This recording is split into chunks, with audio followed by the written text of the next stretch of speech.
मायास kitchen ब्लॉगमध्ये तुमचं स्वागत आहे। आज मी तुमच्याबरोबर रवा डोसा आणि लाल चटणी जी इडलीबरोबर आपण डोशाबरोबर खातो ती लाल चटणी तुमच्याबरोबर मी शेअर करणार आहे।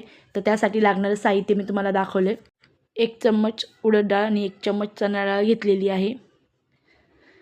तिच्यात थोडंसं तेल टाकून चांगली भाजून घ्यायची, थोडंसं लालसर करायचं।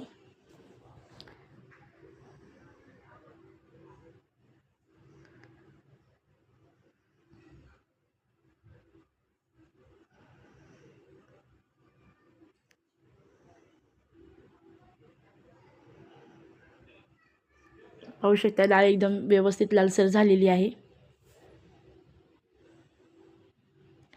आता आपण यामध्ये कांदा, मी तर तुम्हाला चटणी थोडी करायची असेल 2-3 माणसासाठी तर 2 किंवा 3 कांदे टाका।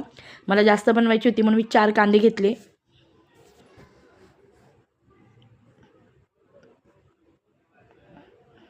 कांदा पण चांगला परतून घ्यायचा। कांदा परतला का तव्यामध्ये पडत होतं म्हणून मी कढईमध्ये शिफ्ट केलं त्याला।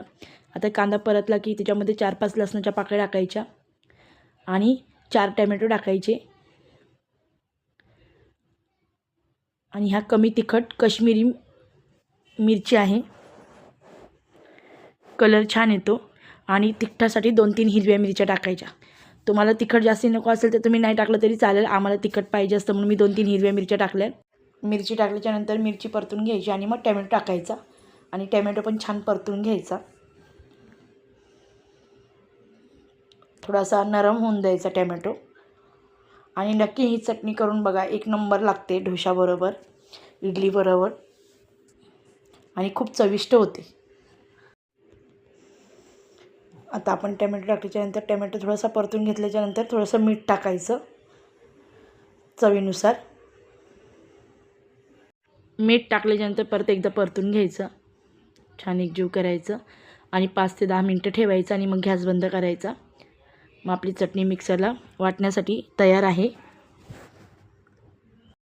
हे डोशाचं बॅटर आहे। याच्यामध्ये मी 4 वाटी रवा घेतला आहे, कोणता पण घ्या जाडा बारीक, आणि 1.5 वाटी दही घेतलं आहे आणि चवीनुसार मीठ टाकून हे मिक्स करून घेतलं आहे, म्हणजे जेवढं तुम्हाला पातळ पाहिजे घट्ट पाहिजे त्या पद्धतीने। आणि याला अर्धा तास रेस्टवर ठेवलं आहे आणि नंतर याचे डोसे काढून घेतले। करायचं कोणाकोणाला जास्ती पातळ लागतं, कोणाकोणाला मीडियम लागतं, मला मीडियम लागतं म्हणून मी मीडियम केले।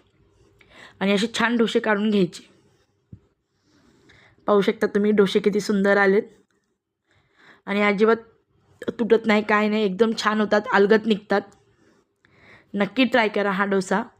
आणि खायला पण खूप हेल्दी आहे, मुलांच्या टिफिनसाठी देण्यासाठी पण खूप बेस्ट आहे। सकाळी घाई गडबडीमध्ये मुलांसाठी टिफिन बनवण्यासाठी खूप चांगला आहे। आता डोशाच्या वरती आपण थोडंसं तेल टाकून घेऊया सर्व बाजूनी आणि डोशाला पण लावून घेऊया।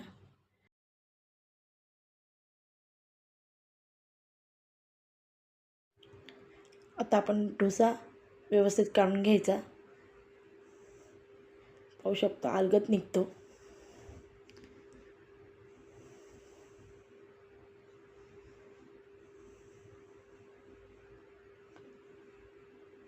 पाहू शकता किती छान कलर आला आहे आणि एकदम खरपूस भाजला गेलेला आहे आणि खूप कमी वेळात होतो हा डोसा, खूप कमी वेळात होतं आणि खूप इझी आहे।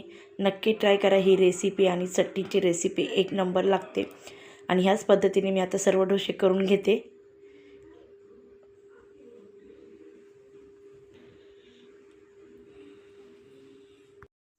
पाहू शकता चटणीचा कलर किती सुंदर आला आहे, जशी ठेल्यावर भेटते त्याच पद्धतीने मी ही चटणी केलेली आहे। कशी वाटली रेसिपी नक्की सांगा। चॅनलला सबस्क्राईब करा, लाईक करा, शेअर करा। परत पुन्हा